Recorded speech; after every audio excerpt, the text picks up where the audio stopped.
Ladies and gentlemen, welcome to day number 3 of the $100,000 N4C Main Event. We are starting the day with game number 1 between TheViper and LucifroN, two players that both lost their first two sets yesterday and the day before, and are currently in elimination positions. Spawning in on the right side of the map is going to be LucifroN, playing as the English in red, and TheViper is also going to be using the English in blue, spawning on the left side. Game number 1 is played on Altai because this is the map that was not picked as a home map, and neither was it banned by the players.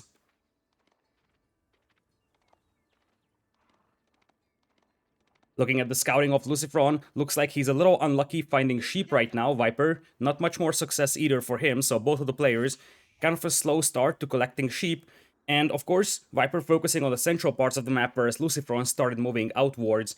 Oftentimes you see players moving outwards first to try and find some extra sheep from those regions, but it looks like this is not something that Viper thought about. Instead, he's trying to find some extra sheep in the middle. So far, not with much success. He's going to mill his huntables right now. He's got some sheep to work with underneath the town center, but of course, with the English, farming eco is something that can help compensate for lack of available food.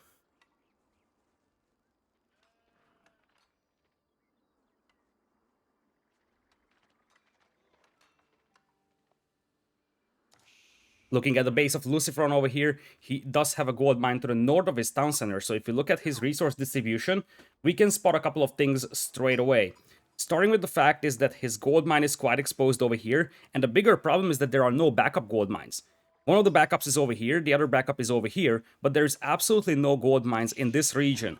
So if he gets pushed from this angle, he could be in serious trouble because there is just no fallback option for him to mine from. This could be insanely concerning. The good news for him is that playing the English, they are not that much reliant on the gold at the beginning. And of course, the English is a good defensive civilization, so to a certain extent they can buffer attacks with defensive towers, their own longbowmen, and the network of castles bonus. So it's going to be difficult for Viper to deny that gold, and it looks like we're going to see LucifroN dropping a mining camp on the stone mine, so he's planning to go 2 town centers potentially, only building that council hall with 1 villager. So this will mean that LucifroN's Feudal Age time will be rather slow over here, but in exchange, he can use most of his villagers gathering resources, and you see that he's heavy on the lumberjacking department, which means that he wants to get that second town center dropped the moment he hits Feudal Age. Meanwhile, on the other side of Viper, he's also going to focus on his economy quite a bit. He's dropping the upgrade with the wheelbarrow right now, but he's much heavier on the building department of that council hall. Up north, he already has a mill, but he hasn't really started taking the hunt just yet. I wonder if he will even do a lot of hunting over here, or he will just go for a very heavy farming eco, sort of play a Mista-style game over here. Because with the English, we have seen how Mista can utilize a lot of farms early on. It's a big investment, but it pays off really fast, and Mista's English build is one of the most effective builds that we have seen recently. So I'm curious to see if Viper is going to try to emulate that to a certain extent. As we discussed, both of these players are in elimination positions. This is the Swiss stage, and out of the 5 rounds, 2 were already played, 3 is yet to be played. So there is a redemption arc for both of these players, but losing this set would basically result in either of these players falling down to 0 and 3, and in that case it would be very, very difficult to avoid elimination. Not impossible, but it would be a very big hole to come out from. Viper heavy on the lumberjacking, keeps 1 villager on the gold mine out there. It's not going to be a ton of gold in the bank, but if he keeps that villager around on the gold mine, he could pile up enough gold for a potential blacksmith upgrade or some economy upgrades. For a moment, he pulled away the villagers from that council hall, but he's going to send them back, so that was probably just a misclick from him. And it looks like neither of the players were super successful collecting sheep out here. The main difference between the two players is that for now, LucifroN's only source of food is going to be sheep. He hasn't even touched his hunts, no mill on the berries either. He's mining stone with 5, so that is going to be a guaranteed second town center for him. And as you see, because he's committing less effort into making that council hall, he's going to be able to drop that second town center almost instantly. And I have to say that LucifroN had basically the same Feudal Age time as Viper, so it's not like he's set back by any means. That is a beautiful second town center spot for LucifroN. Will protect the gold mine and will protect the lumberjacks as well. And of course it also extends the network of castles bonus. So that is a beautiful town center spot, and indeed, Viper is gonna go heavy farming over here. If he's really trying to replicate a Mista-style build over here, that's going to be difficult for LucifroN to counter. Because what Viper will do is try to poke around with a couple of archers, but if his opponent is not pushing him, Viper will just sit back and boom with farms, get to Castle Age, probably go up with the King's Palace, which would give him a second town center, so he wouldn't fall behind the villager count that much. It would be like a villager difference of 10, 15 at worst. But he could get to Castle Age fast, get to some Lancers, get to some Men-at-Arms, and that could be a great way to start raiding the opponent. So I get the feel that right now Viper's build order is something I like a little bit more. We'll have to see what LucifroN has on his mind with the 2 Town Center build, but one thing is sure, he needs to be very careful not to get beaten by that much to Castle Age, because that's the biggest weakness of his build here, potentially.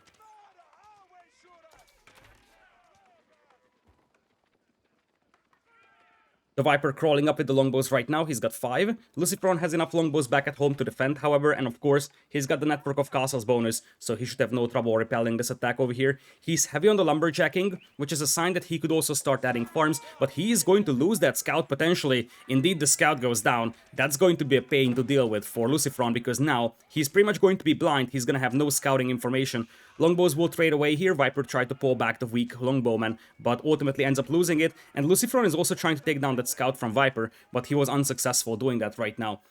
Below the players' face cams, you can also see their heart rates. This is provided by, I think, a smartwatch company that's sponsoring the tournament. And it is going to be a very interesting number to look at, especially when we're looking at Mista games. Yesterday, Mista had an insane heart rate. I'm still unsure if that was the correct number, but he had a heart rate of like 45 to 50. Unbelievable.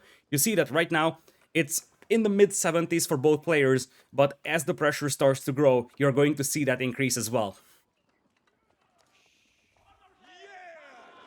Looking at Viper, his food eco hasn't kicked in just yet, so if you look at his food income per minute, it's 240, as opposed to LucifroN's 500. This is kind of expected when you are seeing one player still transitioning to a farming eco. Viper's food eco is yet to kick in, but you have to keep in mind that LucifroN is right now taking sheep, he's taking hunt, but at some point he's gonna have to make the same transition that Viper is making right now. So for now, LucifroN's food eco is better, but in the long run, Viper is going to have a slightly better food eco. He's going to play the 3-2-3 placement of farms, which is not the most effective. Usually you prefer the 4-2-4. Not a big deal at this point, but it's a small detail that could have helped a little bit with the efficiency of Viper. Looks like we're going to have some arrows flying left and right. One longbowman goes down from LucifroN. Viper is going to lose 3, however, so that was a nice engagement over here for LucifroN. And it looks like he's tempted to break out. Viper using the healing campfires to fall back over here, also trying to drop a forward tower. That would be a beautiful spot for that tower, as the archers will continue to trade arrows over here. For now, LucifroN gets forced back into his own base, currently possessing a 5 villagers lead. He could really benefit from a tower right next to that forest, somewhere around over here. Because you drop a tower over there, that would help a lot with your network of castles bonus. You see that this area over here, oops, moved away. I'm not the one controlling the camera, as you probably already have gotten used to it. So that area is already outside the circle of the town center's influence. So you want to have a tower up front, because this would guarantee that Viper can't drop a tower behind your wood line. That's one of the main dangers over here that LucifroN could be facing. Being cut off from that wood line would be quite painful, especially because, of course, he has a backup wood line at the back, but his town center is close to this one, so if he loses this wood line, then the villagers newly made on that town center will have to walk across his base to get to the wood line, which of course decreases efficiency. Viper also mining stone himself. Now, the thing is that Viper is a little too late to add a second town center at this point, so I don't think Viper is going to commit to a second TC just yet. He might add one in the near future, but at this point, there is no point for him rushing it. He should know that he's already behind by 1 town center, so trying to scramble for a second town center isn't going to do any good for him, simply because he's already behind by villagers. So if he rushes up a second town center, well, so be it, you will still be behind by, let's say, 10 villagers right now. So he doesn't need to rush this one. In fact, I believe that he should be focusing on Castle Age instead. I don't mind him adding a second town center in the near future, so that stone mining could be nice. And you see, there's the tower being dropped by Viper. He's setting up the ground for a potential assault on that wood line, and the stone that he's mining could be very helpful to fortify the towers and to get arrow slits on them. In fact, that would probably be a better use of the stone that Viper is mining right now.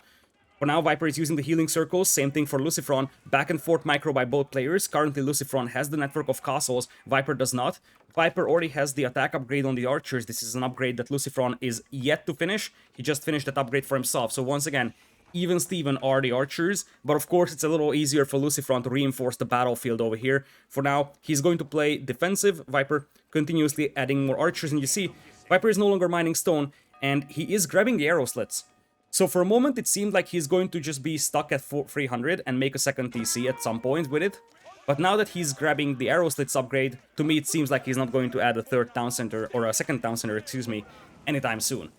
Line formation is used by both players. This way they sort of maximize the surface that they can use with their longbows, and this is the easiest way to make sure that as many longbows will fire as possible. So this is the reason why you're seeing the line formation being used instead of just having a cluster or staggered formation.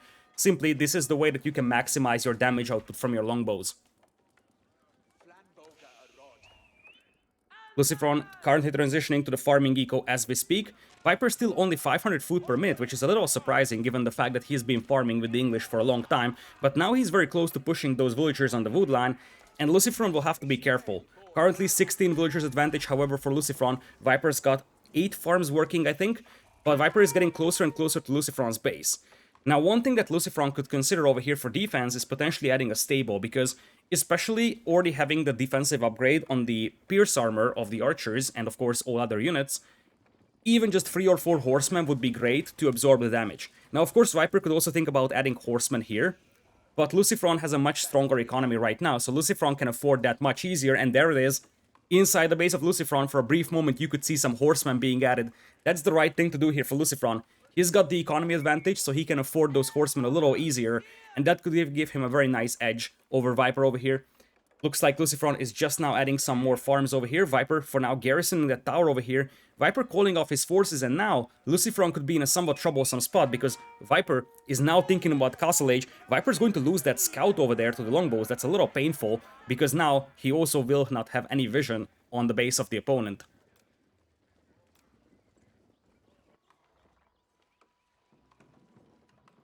Viper dropping double barracks over here. That's the great response to what LucifroN has right now.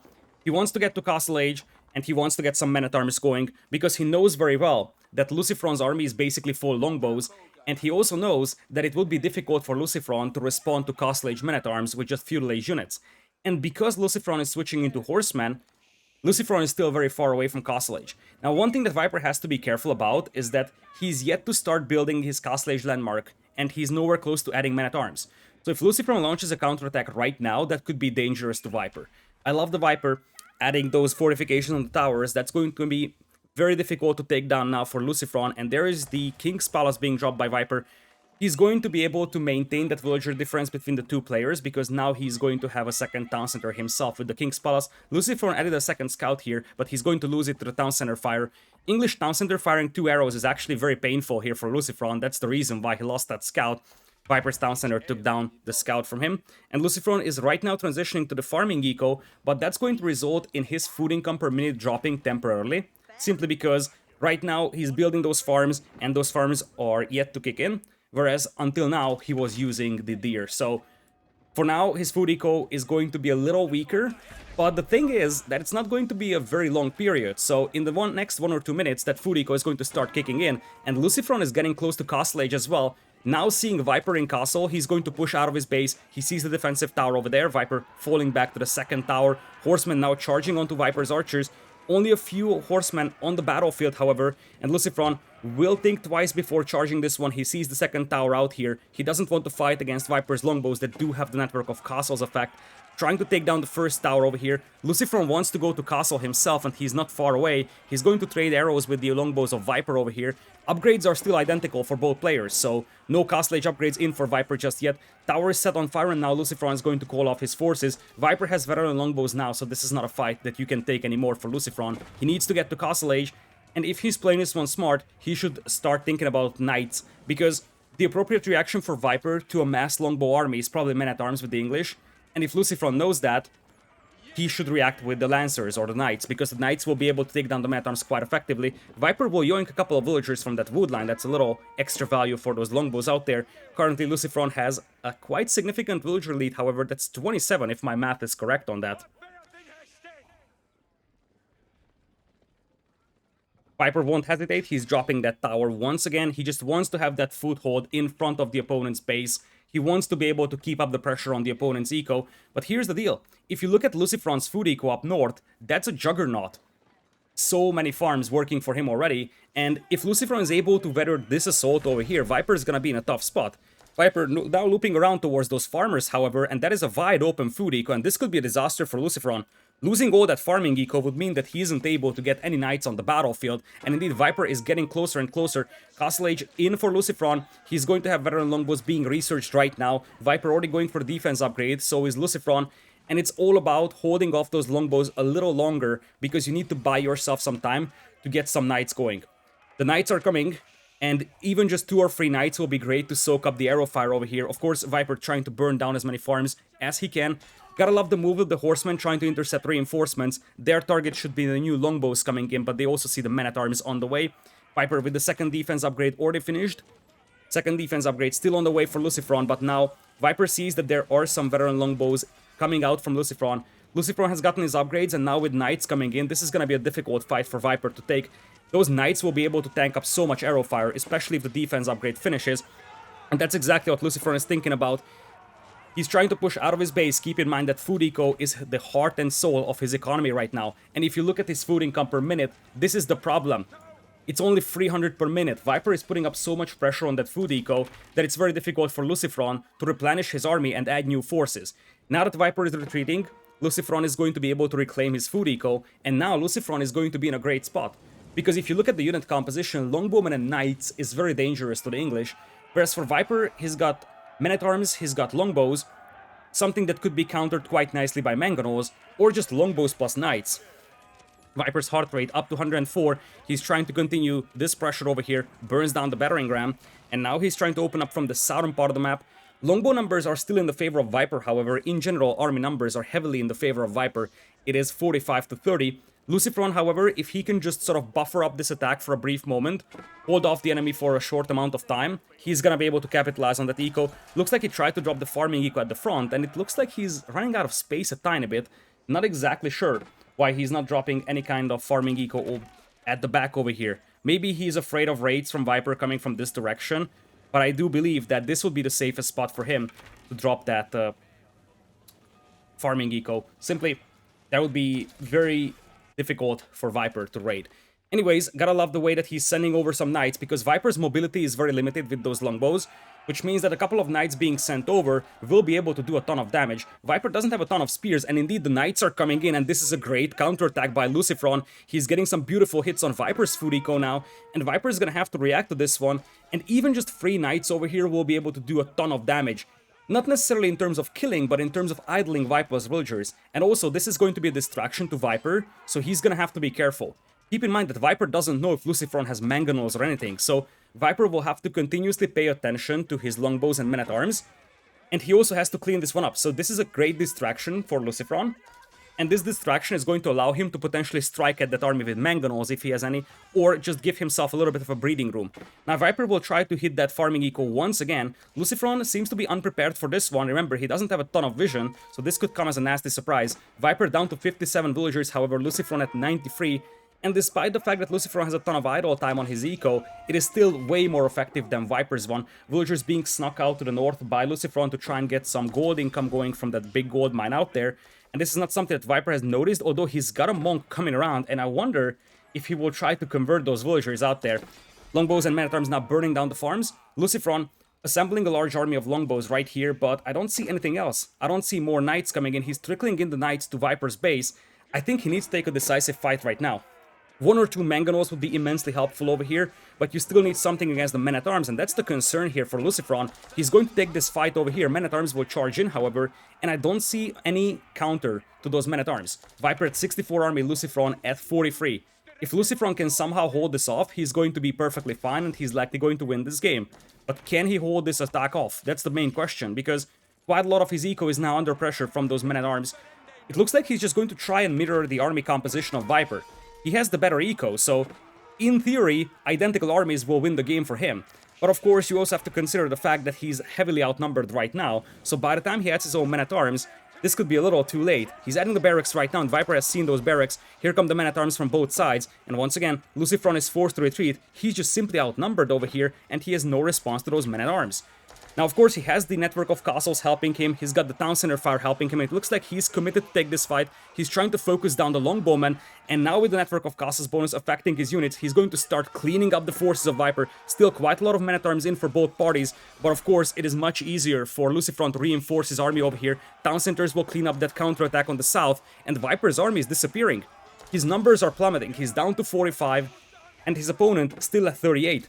Some raids are going in, but if you look at the overall population, now LucifroN has a convincing lead. He managed to clean up Viper's forces because it was so much easier for him to reinforce his army. 3, 4, 5 barracks right next to that battlefield helps tremendously when it comes to bringing in new forces to the battlefield, and that's exactly what we saw from LucifroN over there.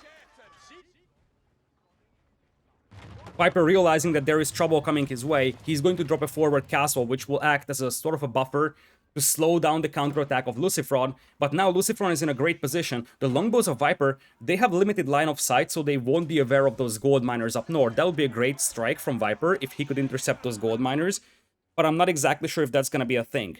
Now for LucifroN, of course, he's got the better eco and he knows that. He has the advantage and he knows that. So this is the point where he has to start thinking about something else, and that is walling up, making sure that he's not going to throw away that lead. The other component that the players will need to start thinking about is wood.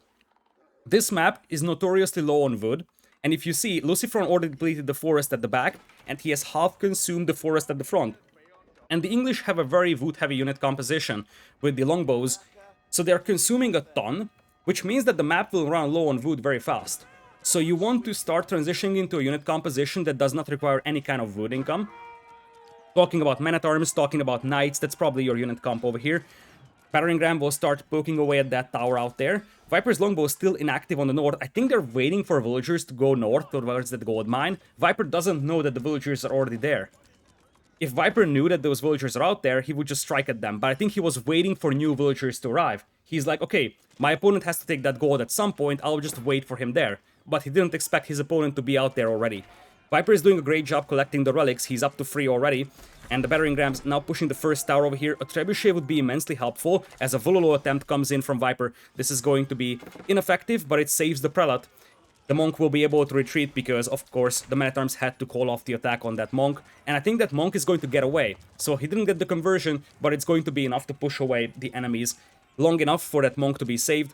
The tower gets taken down, and it looks like we're gonna have those longbows returning. This is coming as a nasty surprise here for LucifroN. Not something dangerous, however. Oh, looks like Viper is just running into the opponent's forces over here. He did not expect that army to be there, and all those longbows will go down without any kind of effective counterattack given by them. LucifroN walling off the northern side right now. That is going to help securing that sacred site as well. And you can tell that LucifroN knows he's got the advantage. Look at the heart rates for a brief moment. 63 over 103. 63 heart rate basically means that LucifroN is super calm. And that's a sign, especially given the fact that in Feudal Age it was something like 80-90. It is a sign that he knows he has the advantage. Now, he's charging in underneath the castle. This is a risky call. Men-at-arms are flanking from the north. He's ready to jump on that mangonel. That mangonel is what's keeping Viper alive right now. Mangonel gets some volleys out, however, and the mangonel is still alive out there. Mangonel finally getting taken down by the forces of LucifroN. He's going to fight underneath the castle, which is not a great place to fight at against the English. And you gotta wonder if this was an overcommitment from LucifroN, because the network of castles bonus is helping tremendously to Viper. The mangonel helped so much. And I feel like this is just an overcommitment here from LucifroN, and I'm not exactly sure why he's trying to take this fight, why he's trying to force this fight. He might have enough to push Viper back, but he's suffering heavy casualties. LucifroN still at 60 army, however, Viper at 33. Maybe LucifroN was right. Maybe he can afford this fight. It was a little risky, but no risk it, no biscuit, as the saying goes. And LucifroN dominating Viper's army now. Viper is getting pushed back in the middle. Now it's longbows versus longbows, which is a fight that LucifroN is winning. The mangonel pops out of the siege workshop, immediately taken down by the men-at-arms. No siege right now, aside from one ram here for LucifroN, so it's going to take some time to take down that castle. But of course, the men-at-arms throwing torches as well. The castle not having the boiling oil upgrade will mean that it's a little difficult to clean up all those men-at-arms underneath. LucifroN's army is now down to 36, however, so in just a blink of an eye, all of his forces disappeared. Now, of course, Viper will try to continue adding men-at-arms, and if you look at the resources for Viper, he's got minimal amount of food in the bank. And LucifroN has doubled the food eco, which means that LucifroN can afford spamming men-at-arms a lot easier than Viper, especially if Viper gets cut off from the gold as well. Look at the resource income per minute. 800 gold, 2400 food, as opposed to 1200 food, 400 gold. this is a setup where the red player, LucifroN, is able to support a lot more men-at-arms spamming than Viper can. And this is a semi-ideal scenario for LucifroN, not a fight that he wants to take, but a fight that he can take. Looks like the castle is going to survive, however, the battering ram was taken down, and the second castle is being placed by Viper. There is a trebuchet shelling this keep already, and Viper is not repairing it, so it's very possible that this first keep will be set on fire in just a blink of an eye.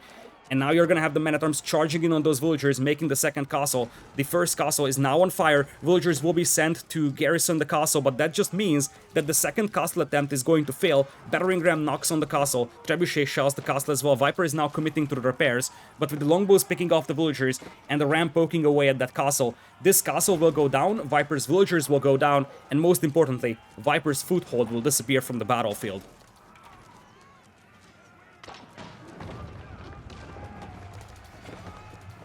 Viper getting forced all the way back into his base. He's still struggling to reinforce his army, steadily at 25-30 army. The problem is that now we're talking about an identical unit composition. Men-at-arms longbows, but one player has double the economy and of course just double the ability to flood those units out thanks to that. And as you see, LucifroN isn't messing around. He's dropping the forward tower and the GG gets called by Viper. Viper takes the loss in game number 1. LucifroN, huge victory for him here as he's going to take the Altai game here.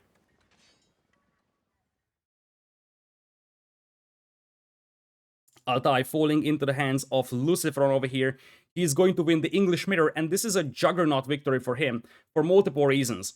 First of all, going into this set, one probably expected Viper to be the favorite of this set over here. And the Mirror Civilization matchup is always something that favors the favorite of the player as well. So this is a huge win here for LucifroN.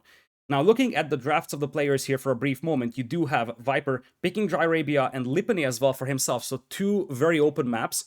Don't look at the names underneath the maps. Those are actually wrong because it's a bug on the overlay. But you have King of the Hill banned by Viper, Lipany and Dry Arabia are his home map selections. Hill and Dale and Highview are the home map selections for LucifroN. So we still have 3 open maps to play. Delhi is the global ban for both of these players out here. And now they have lost their access to English. So the other reason why I think this is a big win here for LucifroN is because, as I said, this is game number 1. This was sort of the neutral map. So from this point on, if you just win your own home maps, you are good to go. And the other main reason why this is a very important win is because LucifroN always had a tough time in the first games in this tournament. If we go back, Marine Lord defeated him in the first round, in the first game as well. And against Vordix, he also lost the first game. So this is the first time in the entire tournament where LucifroN is playing from a score advantage. And this could help quite a lot, because obviously, when you play from a score advantage, you're a little calmer, you're a little more focused, simply because you know that there is a little bit of a breathing room, there is not as much pressure on you as it could be possible if you were down 1 score, 2 scores. With that being said, the players are getting ready for game number 2, which will be on one of the home maps for Viper.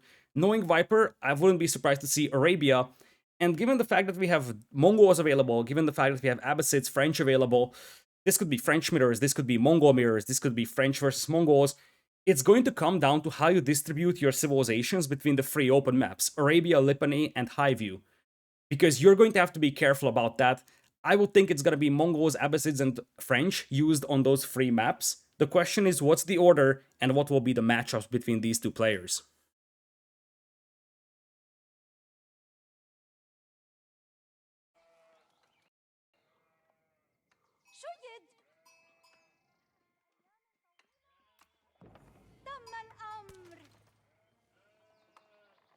Welcome back to Viper versus LucifroN. We are jumping into Lipany, it seems. So Viper is not going to use his Arabia home map, he's going to go for Lipany. The differences will be quite minimal because, as you see, there is minimal amount of cliffs in this Lipany generation. But generally speaking, Lipany has a little more cliffs than Arabia, so it's less open than Arabia. But as I said, the differences are quite small. So you can basically consider this as almost 2 Arabia games that are yet to come. Viper is going to be utilizing the Abbasid dynasty in the blue color on the right side. Left side is going to be LucifroN playing as the French in red. Going into this matchup, we have talked about this one multiple times. The French have a very difficult matchup against the Abbasids, although they definitely can win this fight, but it is going to come down to how you can use those first few French knights. How much advantage can you build based on those knights? How many villagers can you pick off at the beginning? Because those will be key factors over here.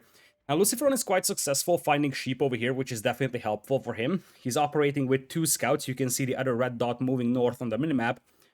But the key thing here is how Viper is going to use his Abbasids. Because the Abbasids is sort of a counter-civilization to the French. Powerful economy, the ability to play 2 town centers. They do have great spearmen, so they can fight against the knights quite effectively. And we have seen in multiple cases that the spearmen plus horseman unit composition is something that the French have a really difficult time against. So the civilization advantage right now is in the favor of Viper, and to a certain extent, I somewhat expected something like this to happen, because the French pick is such a meta civilization pick for open maps that you can almost guaranteed to counterpick it. So I'm not necessarily satisfied with the fact that LucifroN decided to go for the most obvious Civ pick here, the French. Obviously, players are probably trying to save their Mongols for a later stage, simply because just having the Mongols over here gives you a certain feel of safety. But of course, this way, LucifroN is going to have a somewhat considerable disadvantage civilization-wise over here.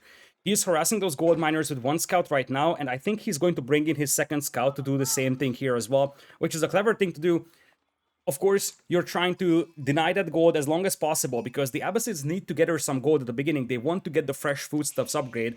Viper mining stone, which means that he's going to be playing on a 2nd town center. The question is what LucifroN will do, and honestly, I think the best way for LucifroN to play this one, especially if he sees the stone mine of Viper, he would be playing with a 2nd town center as well. Looks like he's going to yoink a sheep from the back of Viper's scout here. There's also a sheep that's just randomly chilling over there. Viper still harassing the villager over there. As LucifroN has no scouts back at home, LucifroN once again tried to pull a villager to kill the sheep from the back of that scout, but that's not gonna happen. So the scouts will continue harassing Viper over here. Viper's got 125 gold over here. He's gotta be careful with that low HP villager, especially because it's going the wrong way. I don't think it's gonna get killed, but it's going to be rather close. LucifroN not committing against the villager, he's just going to fall back.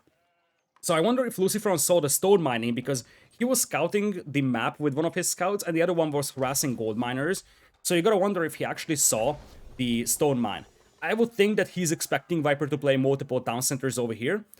The question is what LucifroN is going to do to this, because if he just plays standard knights, that's going to be quite ineffective, to be honest. We have seen that multiple times. It looks like he's just going to play standard knights. He's dropping a mill right now, so professional scouts is not out of the question either. Now, one of the ways that the French can beat the Abbasids, or at least they can have a decent matchup against them when the Abbasids are playing 2 town center, is just by having a semi-fast castle approach. Get 1 or 2 knights out, control the map, harass the enemy, but then work towards Castle Age, and then get those Castle Age veteran knights out, and just start roaming across the map, start raiding your opponent. That might be your best bet. Or as I said, if LucifroN expected Viper to play 2 town centers, you could even justify playing 2 town centers with the French. If your opponent is booming and not attacking you, might as well boom yourself. And because the French train villagers faster, you would actually outboom the Abbasids here to a certain extent. Gotta love the way that LucifroN is using his scouts to harass the berry villagers out there, and that is quite impactful, because of course you get the discount on your villager cost here for the Abbasids, but what if you can't access your berries? Of course, Viper has some sheep to work with, but if you look at underneath the town center of Viper, it's not a ton of sheep. We're talking about 4 or 5 carcasses at best. So losing access to those berries would be annoying. It looks like the knight did not expect that town center to be built over there, which means that the knight is going to get repelled quite swiftly. For now, the knight is hiding in that little stealth forest out there, and now he's moving towards the berries. Of course, here for LucifroN, as I said, he wants to just continuously raid. He might even consider charging underneath the town center and getting some villager kills out there. He was going for the lumberjacks, but there is absolutely no lumberjacks over there for Viper. He moved all of those underneath the town center. That was a nice little move. So far, LucifroN wasn't able to get any kills with his knights. Looks like he's going for professional scouts. You can see the upgrade below his face cam. He's picking up his first couple of deer in a matter of seconds.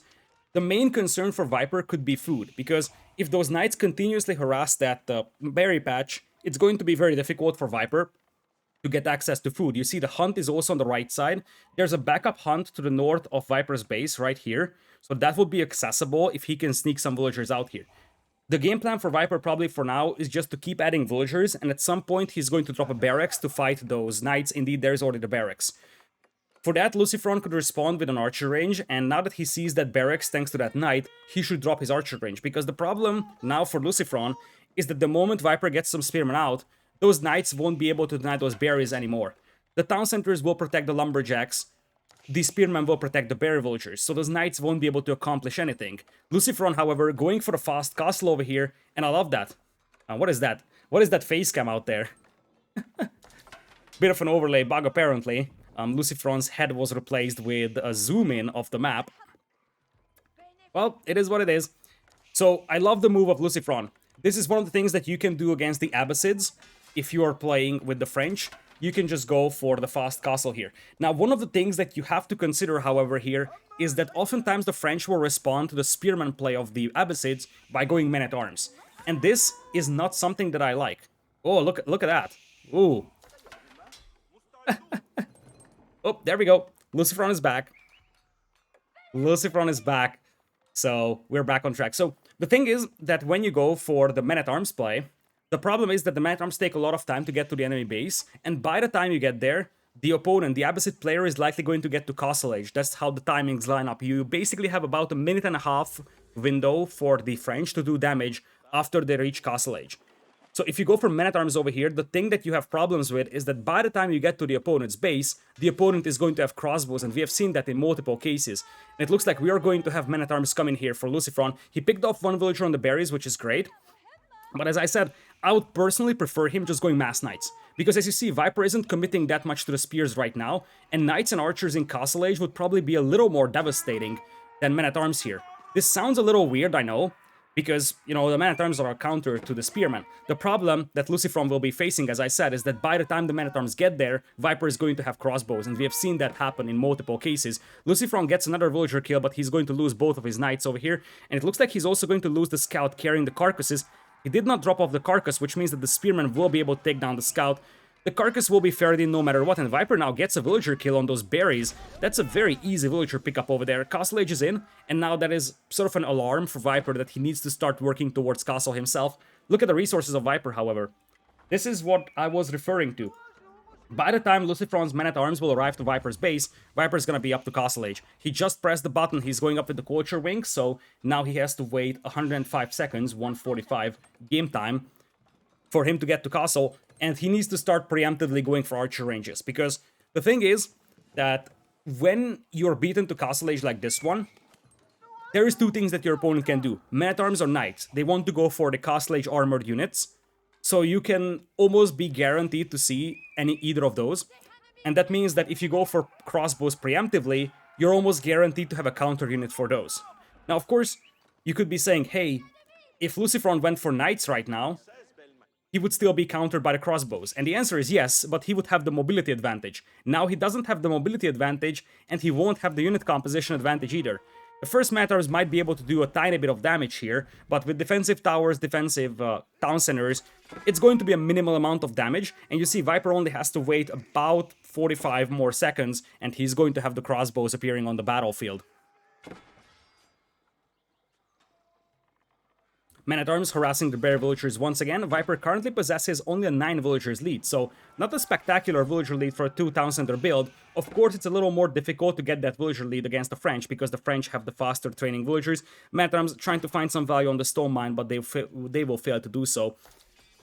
On the right side of Viper's base, men-at-arms are being assembled, and one thing that you could do is just group up all your men-at-arms and then run underneath the town centers. Because one of the things that I frequently see from French players trying to play this one is that they use groups of 1 or 2 men-at-arms to try and raid, but those get picked apart by town center fire. And one way to try and maximize the damage output of your men-at-arms is just to group them up and then run underneath the town center, and that's exactly what we're seeing here from LucifroN. Viper won't be able to garrison all those villagers into that town center on the left, and that is exactly where you have to strike. You have to jump on those villagers, and you see Viper is now scrambling for defense. The crossbows are coming out, so the window is quite small here for LucifroN, but he's gonna be able to get a couple of villager kills here, so at least he's going to even things out. You see Viper with a 10 villagers lead right now. That is soon going to shrink as the first couple of crossbows will be there to fight off those men-at-arms killing the villagers. This is the problem here for LucifroN. As expected, by the time the men-at-arms really start doing damage, the crossbows are out here, and the crossbows do a ton of damage to men-at-arms, so in just a blink of an eye, all those men-at-arms disappear from the battlefield.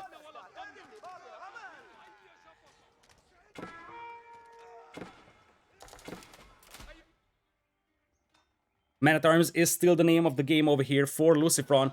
The thing and the reason why I personally would have preferred the Knights here is because this way you would have the mobility component. What can Viper do against the Knights? He can go crossbows, he can do spearmen, in theory camo riders, but it's either going to be spearmen or crossbows. And that way, if you have the mobility advantage with the Knights, you could just keep raiding Viper and force him to stay within his base. Man-at-Arms are still being quite effective harassing villagers over here, but as you see, Viper's villager count is actually growing and growing. It's 57 as compared to 46 from LucifroN, which means that the villager discrepancy is actually getting larger and larger. Now, LucifroN dropping the second town center will mean that he's gonna be able to start cutting into that villager deficit.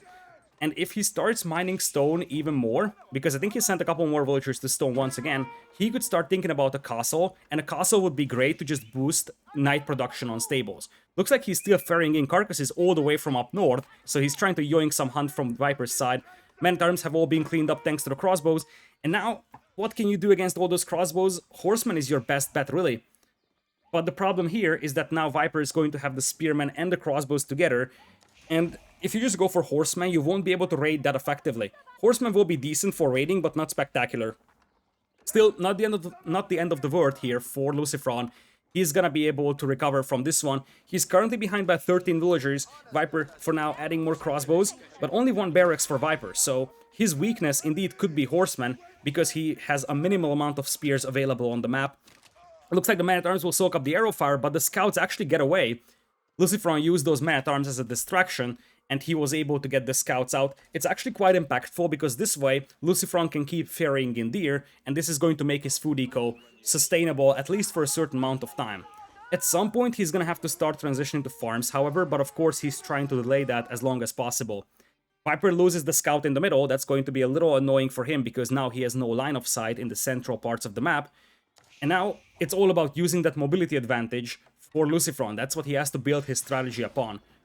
Both players do have wheelbarrow, but Viper is also grabbing the lumberjacking upgrade and the horticulture upgrade, as he's now dropping more barracks, so he's prepared for horsemen potentially. That is already the veteran upgrade over there for LucifroN, as he's just now dropping farms. The problem for LucifroN right now is that he's sort of entering that transitional period, where he has to start transitioning his food eco to farming, which means that he's going to have to invest a ton of resources into establishing that farming eco, which will not let him make that many army, and that's a problem. He's in that transitional period, whereas Viper isn't.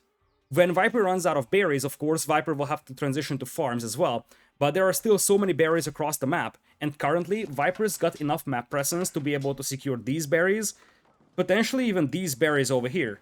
So you get the feel that for Viper, he's going to be fine with the food eco for the next 5-10 minutes, whereas for LucifroN, as I said, he's sort of entering that transitional period. Now, one of the things that LucifroN can do to compensate for that is keep Viper inside his base, and one of the ways to do that would be raiding. The other thing I love about here for LucifroN is indeed a defensive castle, which is very underappreciated. This defensive castle will give a lot of breathing room for LucifroN, and basically means that Viper can't just run into his eco. He's gonna be in the need of some siege weapons to take down that castle, or he's going to have to run past it. Viper is going to expand towards that hunt, and that man-at-arms might actually spot the hunters out there. Horsemen looping around. They're probably looking for berry villagers, and that's your best bet. If you're playing against Abbasids or Delhi, every once in a while, you want to probe those berry spots. You want to see if there's any enemies taking those berries, because those could be free villager kills out there, especially if your opponent is not even dropping defensive towers. Now, Viper is moving up with what seems to be a first mangonel. I think those are mostly crossbows, but I do see at least one veteran spearman in that group. Viper now sees the horsemen, so Viper is aware that there is going to be horsemen coming, and I do think that Viper is also sending out that spearman to see if the enemy is probing that berry spot. Viper will lose that scout on the southern part of the map. That's going to be once again annoying, but now LucifroN will be in the need of something that deals with spearmen.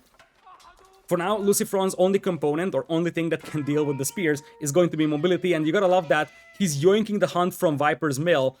Now, the scouts are actually taking the short way around, and that's going to mean that they will just run into Viper's army. So I would think that those scouts will die, but the big thing here is that Viper is launching an attack on LucifroN's base, 48 army against 16.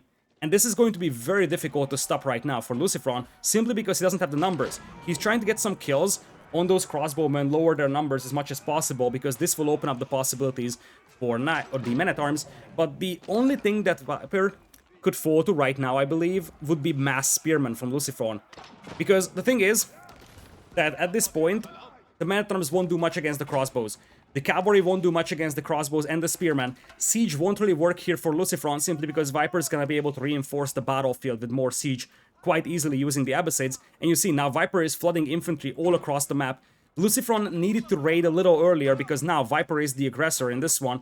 Mass archers could also work to a certain extent, but you have to be careful about all of those mangonels that could be set up here for Viper. Viper's gonna burn down all 3 of those barracks out there. Nice little counterattack here by LucifroN. He's down by 12 villagers, but Viper's got spearmen back at home protecting those villagers, so the amount of damage that these horsemen will be able to do is minimal, and behind this one, Viper's got 3 relics in his bank as well. This is a very tough spot here for LucifroN. We're talking about 66 army versus 19. Viper ready to overrun the opponent's base over here, and he's got enough stone for a castle, so he could potentially even think about a forward castle just to solidify that forward position. LucifroN is not far away from a castle for himself either, and he might be in the need of a defensive castle. Looks like we're going to have Arbaletria being added.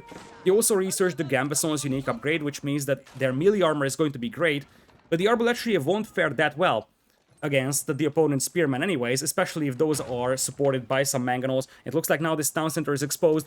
I don't think this town center will survive, so LucifroN will probably have to make a run for it. I love the way that Viper is going to surround that town center. He knows very well that LucifroN will have to evacuate that town center, and given the fact that LucifroN is behind by 20 villagers, losing all those villagers out there would be even more painful, but I saw the villagers popping out, and I think they want to burn down the siege weapons. Our observer is not looking at theirs, so we'll never see that, but it looks like the villagers are indeed sent in to kill the siege weapons. Not a single weapon, however, got taken down. Some men-at-arms are on the battlefield, getting easily wiped out by the crossbows of Viper, and the Arbaletria, they are doing some work, but there's a mangonel out there, or is there a mangonel? That's a half-finished mangonel, so it looks like the villagers managed to take down the first mangonel, and the spearmen almost finishing the other mangonel will mean that those Arbaletria will get forced back, and it looks like LucifroN taps out. Viper takes a convincing game number 2 victory over here. I do think that he had the counter civilization, and he played this game perfectly. He sort of punished LucifroN for doing the most obvious thing that can be done with the French. LucifroN tried to change things up a tiny bit by going for a fast castle, but as I said before, the problem with this man-at-arms response to the Abbasids is that by the time you get there, the Abbasids get to Castle Age. Back in the days when Abbasids took 2 minutes to get to Castle Age, this build would have been slightly more effective, simply because then there's an extra 15 seconds window to start killing your opponent with your men-at-arms. In this case, this is, first of all, a very difficult civilization matchup for LucifroN. So we first have to consider the fact that, yes, Viper was playing from a civilization advantage position, and from that point on, LucifroN was in a tough spot. But for LucifroN, I think his win condition probably would have been just going for mass knights going into Castle Age and just keeping Viper inside his base. Raiding with 3 or 4 knights from the left, 3 or 4 knights from the right. This would prevent Viper from expanding towards additional berry patches, hunts. And of course, Viper would have the crossbows and the spearmen back at home. But the idea is that Viper would not be able to leave his base. And remember that LucifroN went for a second town center. So what LucifroN would be building his strategy upon is that he wants to catch up with villagers in Castle Age. And he's doing that by just continuously forcing Viper to stay back at home with the spears and the crossbows, because Viper has to defend against those incoming raids from the knights. That's the reason why I do believe that knights would have been a slightly better choice here for LucifroN, but as I said, this is a very difficult civilization matchup. In many ways, I just simply believe that Viper expected the French to be picked over here, and he counterpicked that perfectly.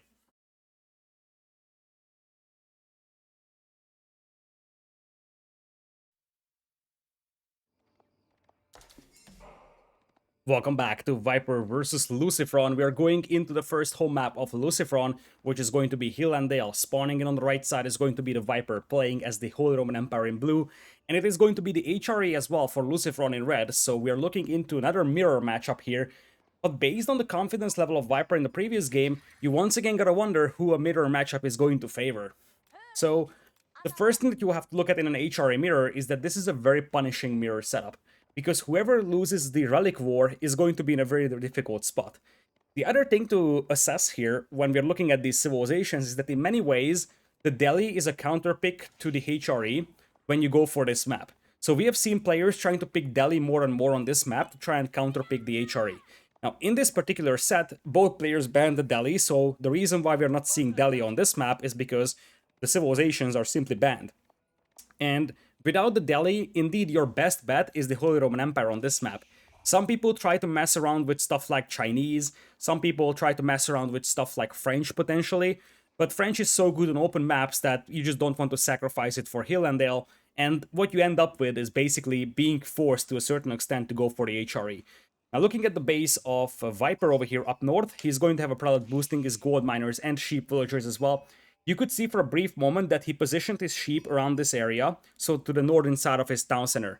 The reason why he's doing that is because his gold mine is on the north, so he can sort of place that prelate in between the gold mine and the sheep villagers and just have them affect both of those gatherers. Meanwhile, on the other side, you're expecting to do something very similar for LucifroN. You can see it over here. If the gold mine is on the left side of the town center, you're going to see those villagers shifting the sheep to the left side of the town center. Looks like the sheep wars are rather even as things stand. We're going to have 2 scouts for both players over here trying to gather some sheep. Viper actually is being trailed by quite a lot here, so he might have actually been more successful gathering sheep here over LucifroN, and it actually seems to be the case. Where is LucifroN's second scout at? Because underneath the town center there's a minimal amount of sheep for LucifroN to work with. And if he doesn't have a ton of sheep trailing his scout, he could be in trouble. Archenchapel being placed, beautiful spot for LucifroN over there. It's affecting all 3 types of resource gatherers, so that's exactly where you want to place your Archenchapel. Meanwhile, on the northern side of the map, we're going to see Viper probably placing it, well, how do I draw this to you? It should be around here. Okay, that's an interesting spot for Viper. It's going to affect the other wood line, and it's going to affect the hunters, so that's an interesting talking point over here. If Viper wanted to affect the gold miners, he would place it to the north of his town center, because it would affect the gold miners and the lumberjacks. Now, Viper doesn't want to affect the gold miners and the lumberjacks, he wants to go for the food. And this is a big decision point, and to a certain extent it depends on the player where they place their Archenchapel. So some players do prefer to have the gold affected by the Archenchapel, other players prefer the food and wood. Generally speaking, it seems to be better to affect the food, but as I said, to a certain extent, I have seen players trying either of these, and to a certain extent, it's going to depend on the personality or just the view of the game of a certain player. Viper is already operating with 2 prelates over here, which is a bit of an extra investment, but it guarantees that he's going to have the gold miners affected as well, and in that case, indeed, the Archenchapel spot is going to be great, because the gold miners will still be affected thanks to the other prelate out there. Now, of course, this means that LucifroN is going to have more villagers, so the reason why you see a higher villager count for LucifroN is because he's only operating with 1 prelate, and now that I see the minimap, it's very possible LucifroN also played 1 scout, so part of the reason why he's missing out on the sheep is because he's playing 1 scout. Now, I do think that in an HRE Mirror you want to go for 2 scouts like Viper did, simply because the sheep being a very effective food eco at the beginning, of course being affected by the Archenchapel or a prelate, is something that justifies trying to find as much sheep as you can for yourself. And Viper was quite successful doing that, whereas for LucifroN he's got a minimal amount of sheep to work with. The bigger problem for LucifroN is that he's going to start taking berries now, because his hunt is also unaffected by the Archenchapel. So if LucifroN doesn't move out for the hunt with a prelate as well, he's just going to take berries, which is going to be very ineffective compared to Viper's eco. Looks like we're going to have a barracks being dropped now, so a couple of spears will probably pop out for LucifroN. He wants to contest map control, because when you're looking at an HRE Mirror on this map, you're not trying to fight for map control in early Castle Age. You're fighting for map control in the middle of Feudal Age, late Feudal Age, because you want to get the map control by the time you're ready to move out with your prelates to pick up the relics. Viper placing a mill on the hunt, that's a nice spot for him, and this way his food eco is going to be way better than LucifroN's one, because the hunt gathers a lot faster than berries do. Couple of spears coming out here for LucifroN. Now, Viper has 1 scout in front of LucifroN's base, so the other benefit that Viper is grabbing from having an extra scout is that he's gonna be able to spread those out. He can look for extra sheep all across the map, or he can just place them at 2 exits, like keep 1 in the middle, and maybe keep 1 around here, or inside the base of LucifroN, to see what he's doing. And this way, he's going to be able to have a lot more information and intel than what LucifroN has. He will probably spot the spearman coming forward as well. For now, Viper isn't committing anything to army, and that could be a little concerning, because if he's just going for Castle Age and Knights, he's going to bump into spearman, but now that he sees the spearman, he should have some sort of reaction. Wouldn't even be surprised to see barracks and then men-at-arms in Castle Age for Viper. Viper is going for a full fast castle over here. You can see the resources piling up. With no commitment towards military production, he's going to have a faster Castle Age compared to his opponent, and you can see why. The other reason while Viper is going to have a much faster castlage time is the food per minute. And this mostly just comes from the fact that Viper is taking Hunt with Yak and Chapel boosting it, whereas for LucifroN, he's taking Berries. Looks like Viper is going to operate with a stable over here, so he's going to open with Knights upon hitting Castle Age. But he wants to just get up to Castle Age as fast as possible. He's going to have a very nicely balanced eco here. You see that by the time he gets the food, he's going to have just enough gold to work with.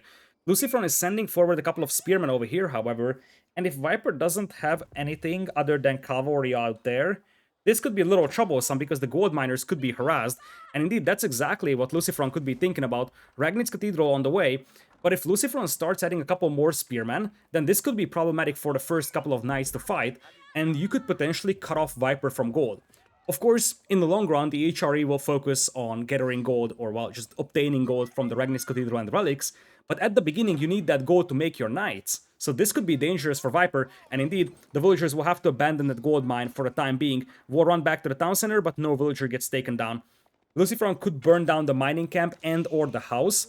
The house would actually be very annoying for Viper, because this would make it housed quite a bit, and it looks like it's going to be a second stable being placed by Viper, so he's going for 4 knights. LucifroN yet to click up to Castle Age, however, and since it's only 2 spearmen, I think 2 knights should be able to deal with this, but you also have to consider that Viper might just completely ignore it and go for relics, because Viper knows fully well that his opponent doesn't have any kind of cavalry, his opponent isn't up to Castle Age yet, so he could just start moving out towards those relics. The problem for Viper here is that he doesn't have gold, and this could be very worrisome. Look at that.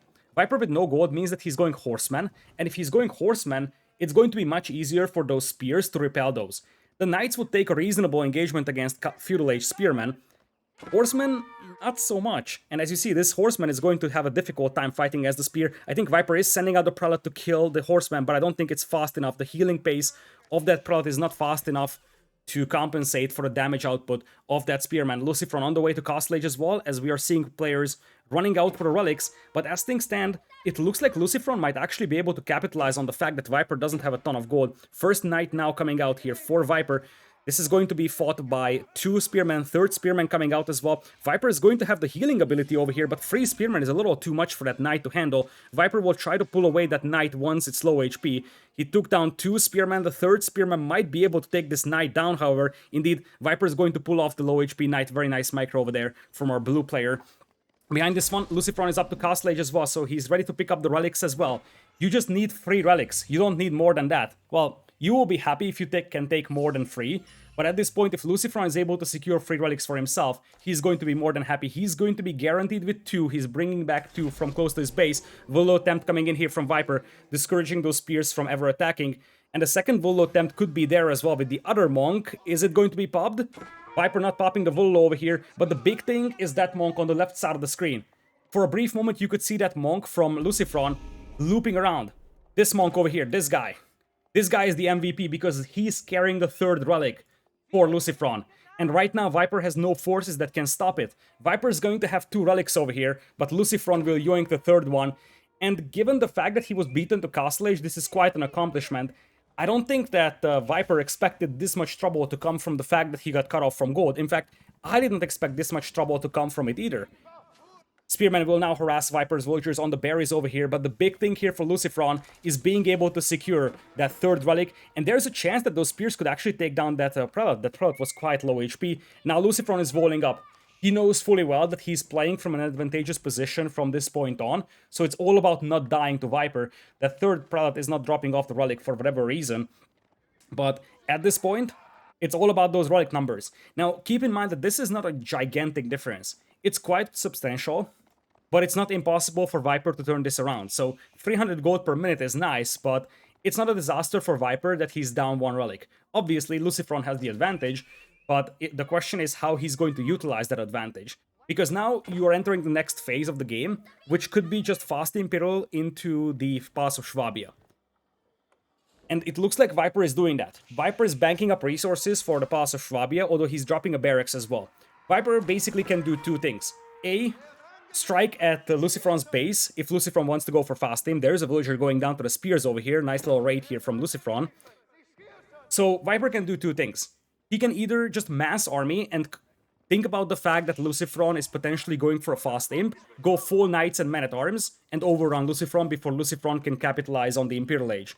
Option B is that he's going fast imp himself. I'm not exactly sure what he's up to yet, because he's banking up a ton of resources, but he was also making quite a decent amount of army, and you see some Landsknechte being added, some knights are being added. Spearmen, however, quite effective over here. That's the second villager that gets taken down by those veteran spears. That's great value for LucifroN. Just having free spearmen harassing Viper here is immensely helpful, because now LucifroN is able to build up a bit of a villager lead as well. So not only does he have the relic advantage, he's also able to get some villager kills, which is quite nice. Viper trying to pull away the weak knights over here. Bit of a traffic jam over here. One knight gets taken down. The second one gets away. Spearman will just focus down the villagers now, but it looks like no more villagers will be taken down, or will there be one more? One more poke, and it looks like the spearman gets taken down before killing the villagers. So at the end of the day, LucifroN has a 3 villagers lead, but what's more important is 3 relics in the Regnitz Cathedral as compared to 2. Now, Viper is banking up resources. He's going to be rather fast to Imperial here, and every second that you beat your opponent to Imperial in an HRE Mirror is extremely important. If you think about it, 5 seconds is 1 extra villager. Well, in reality, what it means is that in 20 seconds of time, you're going to be able to obtain 3 extra villagers over your opponent. So that's what you have to consider when you're talking about Imperial Age. But of course, LucifroN, having a ton of gold income from the free relics, he's going to be able to balance his eco, and the 2 players are going into Imperial head-to-head.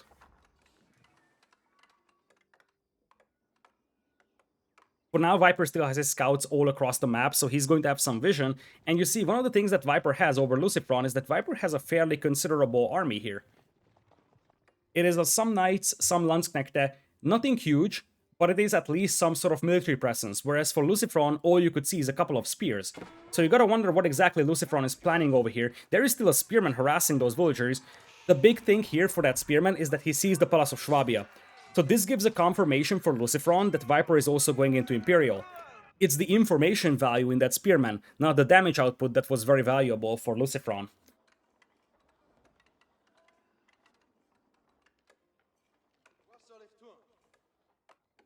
One thing to note with the tournament rules is that in Feudal Age, the stone walls are banned, but beyond Castle Age, the players are eligible to build stone walls. So now the players could build stone walls if they wanted to. Neither of the players are mining stone, so that's not going to be a thing anytime soon. And look at that, the Palace of Swabia coming in with the villager production for both players. The ecos will skyrocket in just a matter of seconds.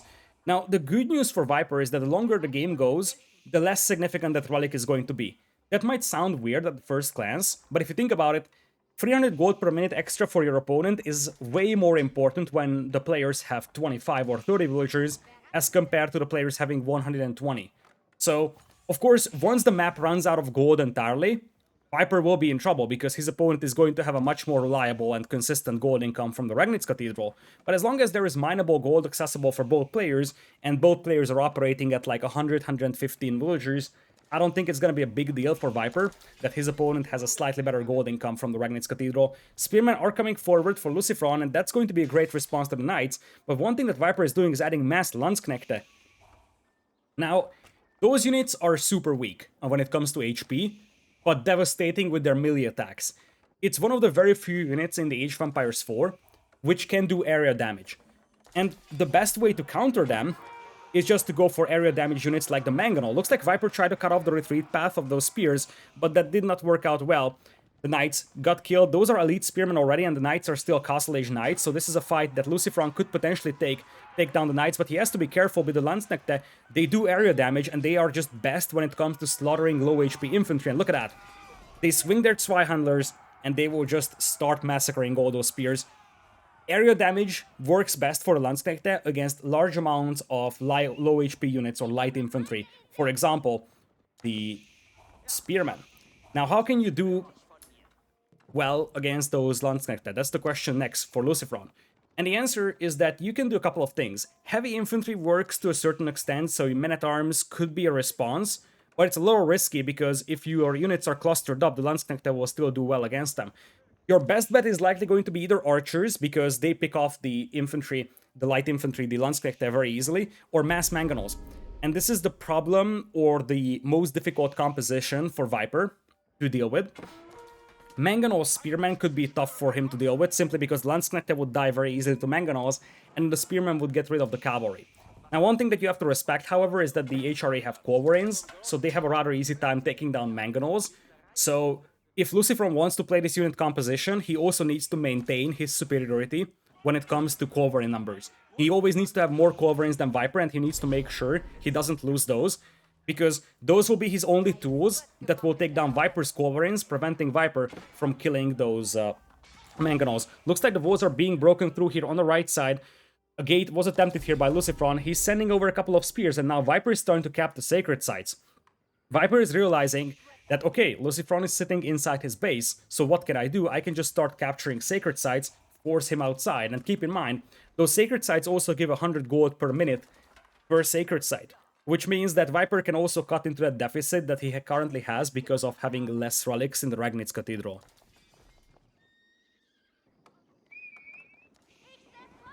Looks like Landsknechte is the name of the game as well. For LucifroN, he's adding some more light infantry himself. Viper adding some hand cannoneers, which is actually a great response. I completely forgot about the option of hand cannoneers, and hand cannoneers is a devastating unit. It's not a unit that you really want to be up against unless you have some Mangonel fire to support, but it's still going to be risky, especially if Viper mixes in one Quoverin. And now let's talk about the ideal unit composition for Viper. He could go for hand cannoneer Quoverin, and that could be extremely difficult to stop for LucifroN. Looks like LucifroN is going to be able to kill that prelate in the middle, which also means that he can decap the sacred site. The other sacred site is very close to this first one over here, just north of it. So you're going to have Viper potentially losing that as well to the Spearman of LucifroN. For now, we're going to have... What are those white dots inside the base of LucifroN? I think it was all units selected by the spectator, so you could just see white dots inside the base of LucifroN. Was a little weird, but anyways, we're back on track. So the concern here for Viper right now is that he's going for the hand cannoneers, but those are expensive units and they take a lot of time to train. And if you look at his numbers, he's currently at 20.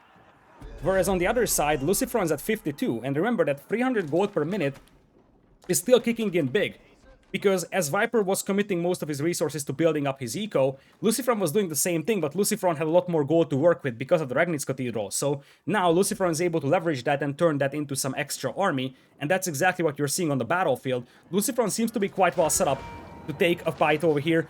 Viper trying to jump on the Mangonels here, but the Knights won't be able to do much against those spears. Mangonel even setting up and getting a volley out on those Knights. One escaping Knight gets taken down. Viper now sees the amount of units coming his way, and if I'm not mistaken, LucifroN is coming forward with dozens of villagers for a forward castle. Viper knows he needs a defensive castle over here. He's getting a Springald going. Mangonels are setting up against the villagers, however. The Springald needs to be taken down here for LucifroN to be able to take a fight, but he's rushing down the Springald. Hand Cannoneer setting up, and the Mangonels unleash a volley on the villagers. Viper's villagers will go down, and with that, the keep is going to get denied. Hand Cannoneers still standing strong. The Landsknechte from Viper jumping on the Mangonels, however. Viper also has his own Mangonel over here, and Viper holding this position for the time being, taking down the siege weapon of the opponent, but there is new Mangonels coming in for LucifroN. He's got a siege workshop up front as well, and I do believe that LucifroN still wants to drop that keep.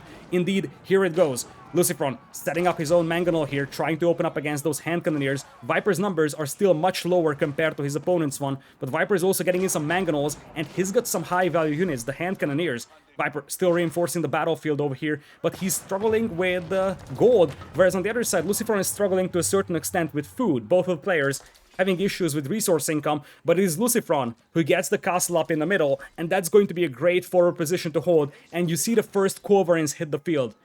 Quoverins will just one-shot most siege weapons, and that's going to help immensely over here for LucifroN to try and keep that castle alive. Viper is setting up the first bombard, but I don't think that he's expecting Quoverin just yet.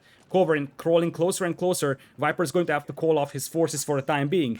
And with LucifroN having a siege workshop on the battlefield, he can get some bombards up himself.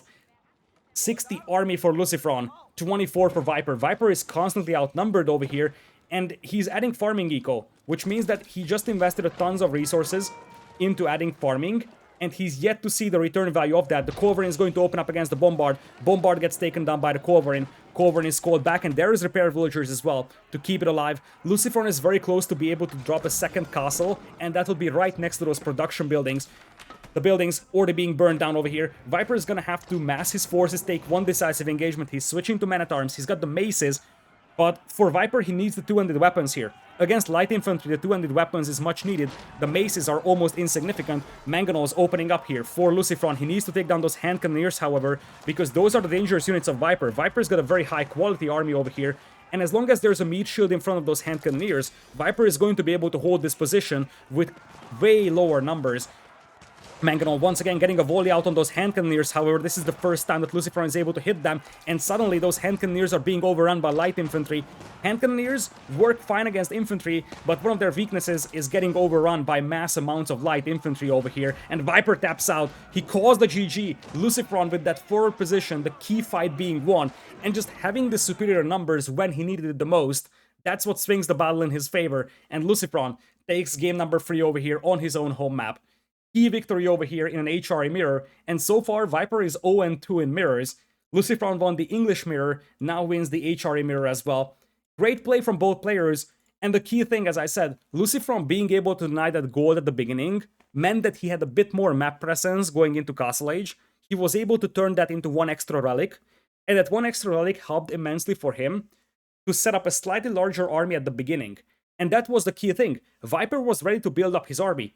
He was coming out with the hand cannoneers. If Viper was given 2 more minutes, he would have had a very difficult to beat army. Hand cannoneers, potentially Mangonel, Squadrons for him. The problem for Viper was that LucifroN strike before Viper was able to build up his numbers. LucifroN had a lot of rather cheap, inexpensive spearmen in his army, but at least he had numbers, and that was the key thing. He had numbers to rush down siege weapons with, he had numbers to just protect those villagers with, and ultimately he was able to get that keep up. Also, keep in mind, LucifroN's Mangonel massacred all the villagers building the castle, which of course meant that Viper wasn't able to finish the keep, and LucifroN had that strong forward position. And with that, now we're moving into the home map of Viper, which is going to be Dry Arabia. Viper won the last open map, and the other 2 maps remaining, Dry Arabia and Highview, are both open. LucifroN, all he needs to do to win this set is going to be winning his own last home map. But of course, he wants to first win on Viper's home map and then just finish the set 3-1, because one thing we haven't mentioned yet is that in this Swiss group stage, the amount of game victories you get is also quite significant. So you're trying to win with the largest score margin possible. So for LucifroN, winning 3-1 would be a bigger thing than winning 3-2, for example. And of course for Viper, right now the only thing that he can hope for is that he can take 2 in a row and he can just turn this into a 3-2.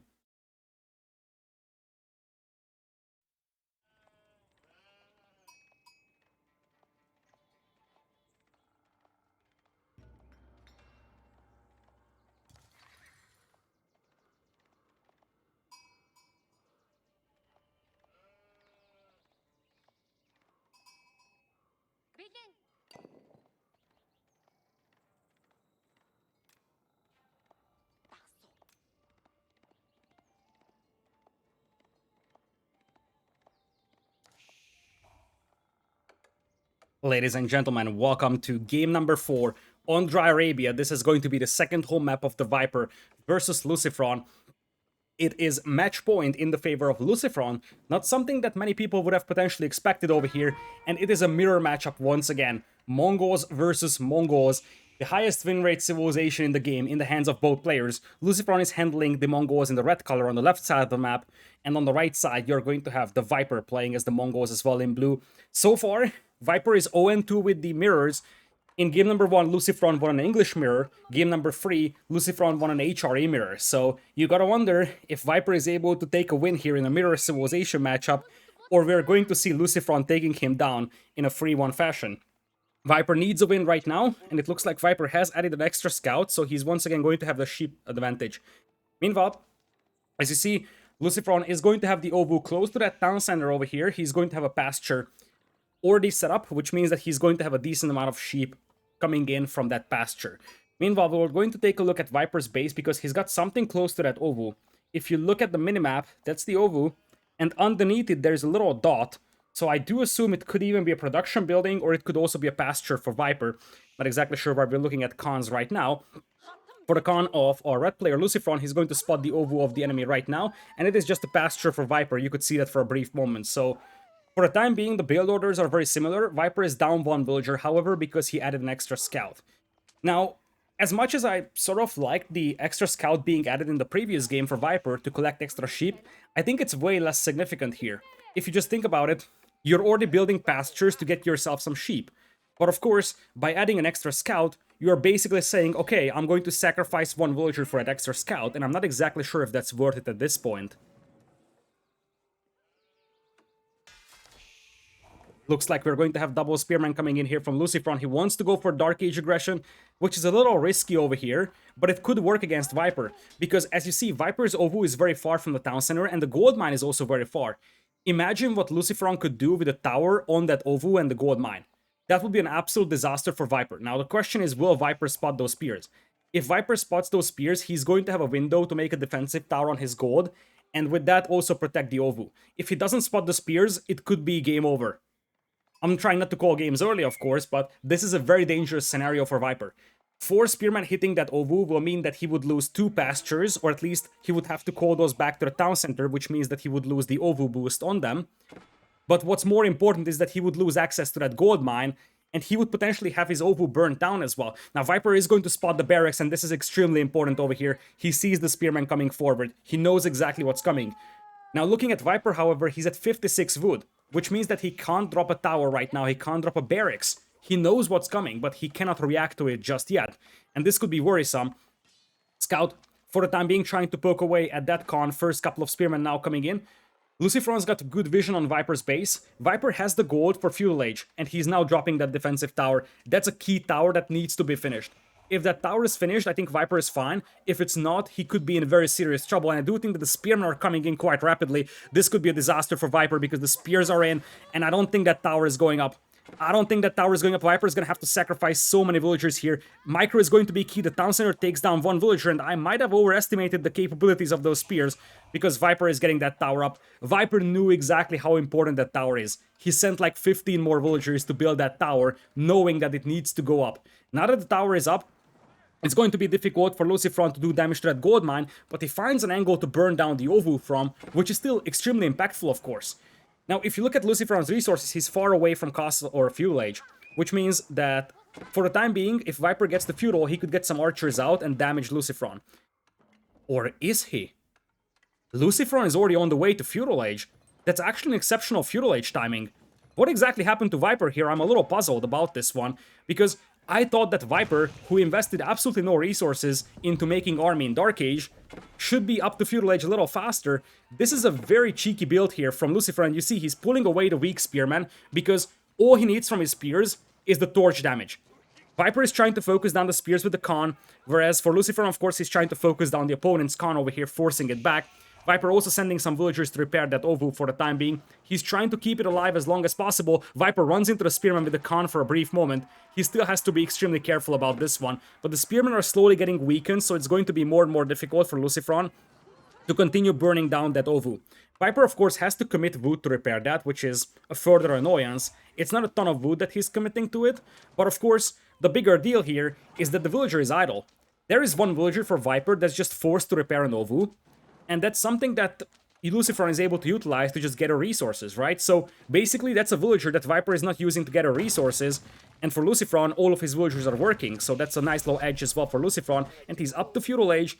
You gotta wonder what exactly his plan is. His second pasture is just not being dropped, whereas for Viper, he went for 2 pastures in Dark Age, so part of the reason why Viper is slower to Feudal Age, most likely, is because he went 2 pastures as opposed to 1. LucifroN still committed to try and burn down that Ovu. Viper's count micro here is exceptional, keeping it away, damaging all those spears, and he's about to pick off at least 2 or 3 of them. 3 of those spears have very low HP.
I think I just had my microphone muted for the last, like, 2 minutes or so. I hope I didn't. If I did, whoopsie. So, now I know that my microphone is not muted, so hopefully we're back on track. A second barracks is being dropped. Viper might have spotted the second barracks, and Viper is on the way to Castle Age as well. That's a very effective Castle Age timing over here. I expected him to be much slower based on the resource banks, but it looks like Viper was able to scramble for some gold over here, and ultimately caught up with LucifroN. LucifroN is also not in Castle Age just yet. He's dropping a second barracks right now, so he's going to play Men-at-Arms.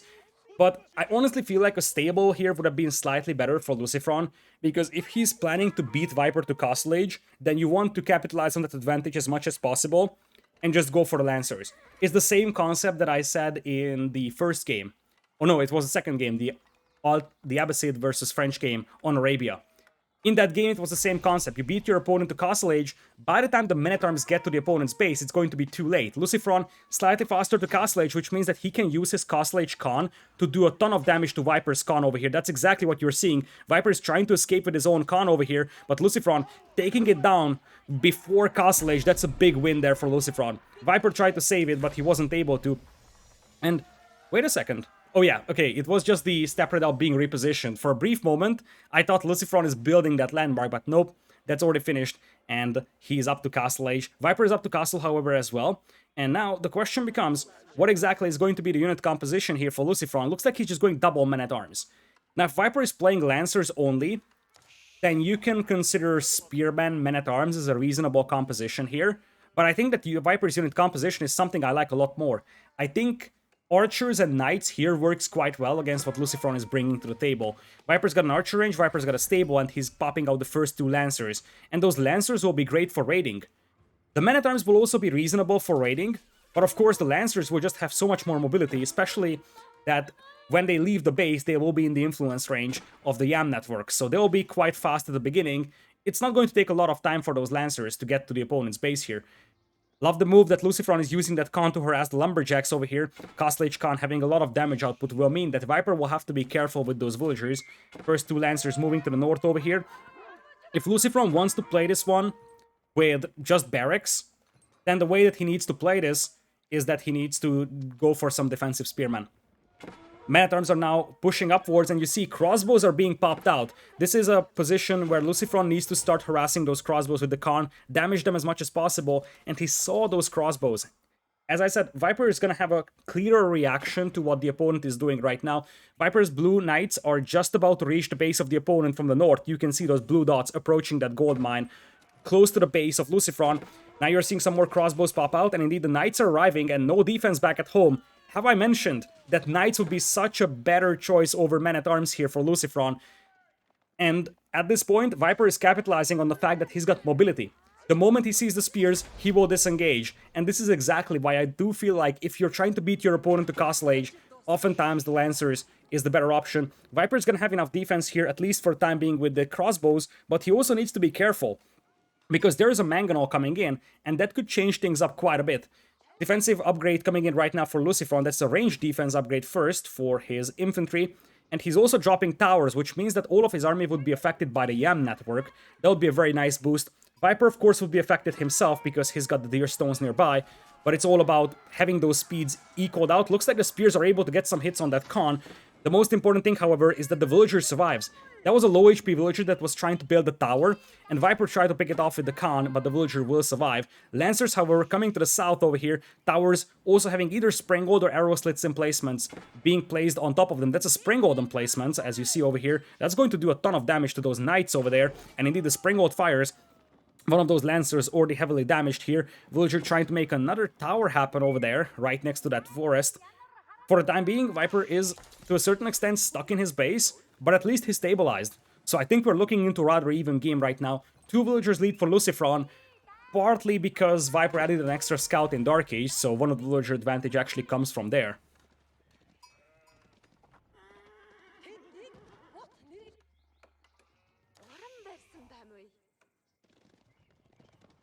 Viper's Lancer numbers are steadily increasing, however, and this is going to be overly alarming for LucifroN.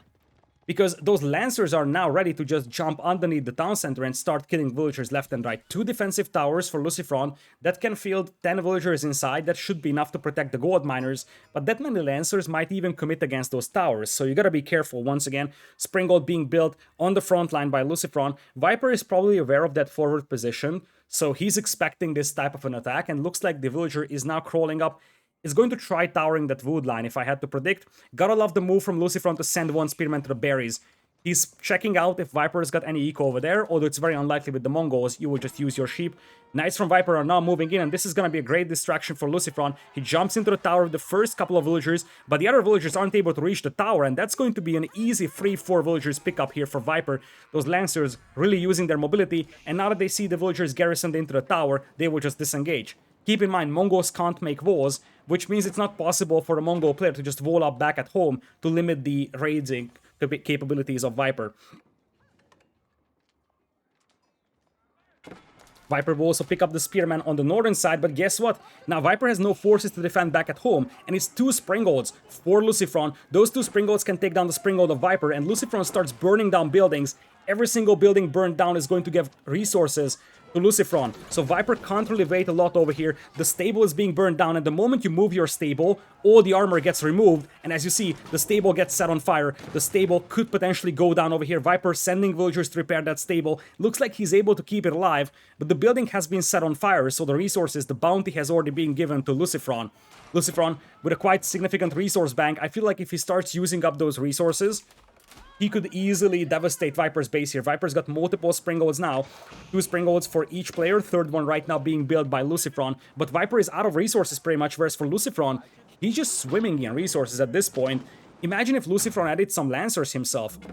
He would have a ton of extra meat on the battlefield, something that can absorb a lot of damage. Ovo is depleted for Viper, I do believe. LucifroN, look at that heart rate for him.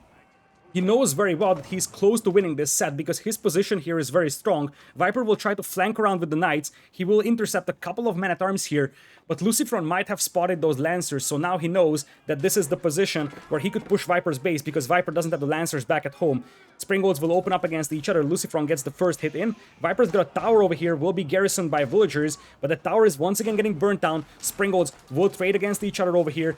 One Springold goes down from both sides. Mongol, however, getting exposed to those Knights over there, and the crossbows now ready to jump on those heavy infantry. Mongol, can it get a volley out? It gets a volley out, hits the crossbows, and now with the Knights gone, and Spearman mixed into that army, those crossbows won't be able to fare well against this army. The tower gets burned down, but the most important thing here for LucifroN is that he got rid of those Knights and he still keeps his Mongol alive, making it more and more difficult for Viper to hold this.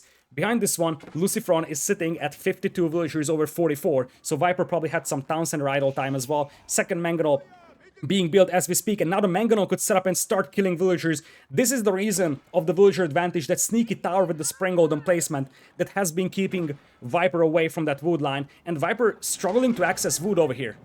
That's the key thing, that sneaky tower is something that Viper might not even have spotted up until now, and that's keeping him away from those wood lines.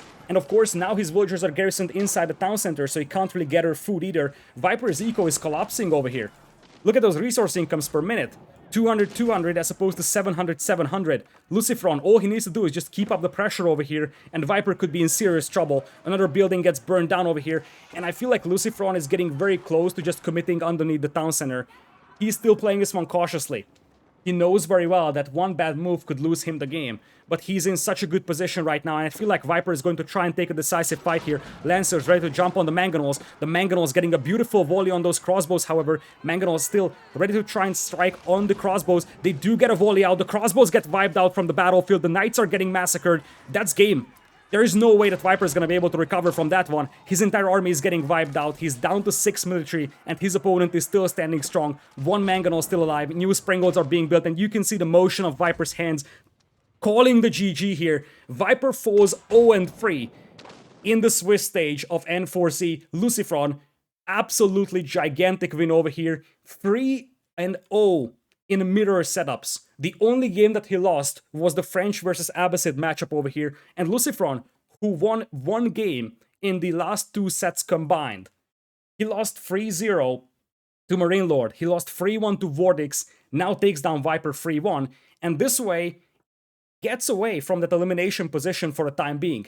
His situation is still not perfect because, of course, he's still at the bottom part of the bracket, but this was an absolutely massive win for him and a heartbreaking defeat for Viper, who is now at the lowest point of the bracket. He is the 8th player out of the 8 players in the N4C Main Event, the only player with 3 losses in the sets. Viper is very close to elimination, as I said. He's not out yet, but from this point on, he needs to win basically every set that he's playing in to have any chance of surviving in here. LucifroN, juggernaut victory over here. Every single mirror he played, he was able to win. And in this game as well, slightly better maneuvers. I wasn't really a fan of the man-at-arms play at the beginning, but I have to say that he made it work. Viper tried to raid him, but the reactions were fast. But the key thing was that tower on the wood line. Viper was distracted fighting those forces, and what was the result of that is that LucifroN could sneak up a tower on Viper's wood line. The tower with the spring golden placement started killing Viper's lumberjacks, and by the time Viper noticed, he had no wood income. And if he has no wood, he can't make spring golds. Viper needed some spring golds to hold off that assault, but he didn't have the wood for that. And these small things going in the favor of LucifroN are the things that swing the battles in his favor. If you go back to the Hill and Dale game, him being able to harass the gold mine, allowing him to pick up the extra relic, allowing him to build up the army force, small things yielding big victories. That's the key thing here for LucifroN. He was able to carve out a bit of a lead on Hill and Dale, translated that to a military advantage, won the game. And this game, something very similar. He was able to get that tower up on the front, and that tower became very impactful because it cut off Viper from wood, preventing Viper from adding anti-siege weaponry, and by the time Viper was able to fight, he was just too low on the siege weapons, tried to snipe the siege, but the spearman just massacred his knights, and in the end, LucifroN wins in a 3-1 fashion. Extremely important win for LucifroN, and a heartbreaking defeat for Viper, but we have seen Viper climb out of difficult situations, so knowing Viper, I wouldn't say that he's done just yet. But boy oh boy, is he in trouble.